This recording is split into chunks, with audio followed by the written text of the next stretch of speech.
Roto NX se skrytou závěsovou stranou se vyznačuje tím, že díly kování nejsou zvenčí viditelné. Na příkladu dřevěného prvku s rámovými nůžkami 350 vám ukážeme, jak snadná je montáž, nastavení a údržba okna, které je vybaveno skrytou závěsovou stranou systému kování Roto NX. K montáži a nastavení potřebujete pouze 4 mm šestihranný klíč určený na okna.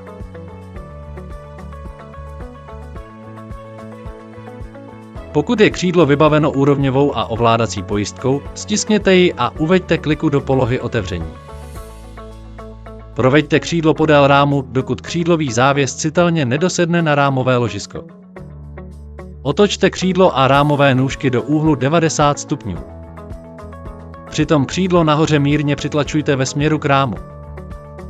Pokud je křídlo vybaveno úrovňovou a ovládací pojistkou, stiskněte ji a uveďte kliku do polohy sklopení.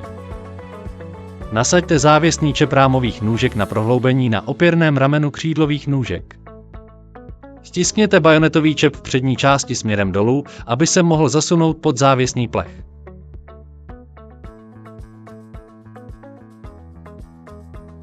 Umístěte rámové nůžky nad křídlové nůžky. Bajonetový čep musí být přitom otočený o 90 stupňů pomocí třmenu. Stiskněte rámové nůžky směrem dolů, aby se závěsný čep mohl zasunout do opěrného ramena a bajonetový čep do závěsného plechu.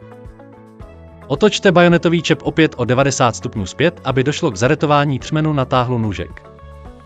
Kontrolujte, zda jsou závěsný čep a bajonetový čep zaretovány v křídlových nůžkách. Stiskněte úrovňovou a ovládací pojistku a uveďte kliku opět do polohy otevření. Otevřete křídlo, stiskněte úrovňovou a ovládací pojistku a uveďte kliku do polohy sklopení. Pomocí třmenu otočte bajonetový čep o 90 stupňů.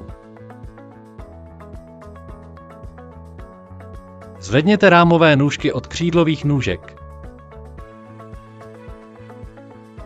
Stiskněte úrovňovou a ovládací pojistku a uveďte kliku do polohy otevření. Zvedněte křídlo v mírně šikmo sklopené poloze od rámového ložiska.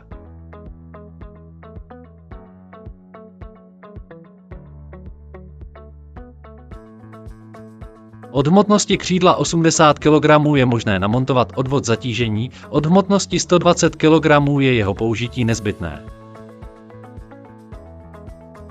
Při montáži zasuňte jednu stranu opěrného ramena do křídlového dílu odvodu zatížení. Následně nasaďte druhou stranu na rámový díl. S křídlem otevřeným do úhlu 90 stupňů napněte pružinu odvodu zatížení pomocí šestihranného klíče velikosti 4 mm. Seřizovací šroub zašroubujte natolik, aby byla celá stříbrná hlava šroubu viditelná v červeném průzoru.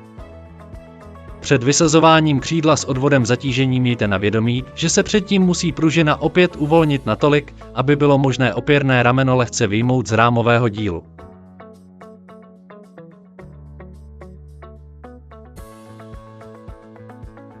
Rámový díl omezovače otevření musí být umístěn ve vzdálenosti 5 mm od rámového ložiska, aby se dosáhlo omezení otevření křídla na 90 stupňů, respektive 95 stupňů v souladu s orientací křídlového dílu.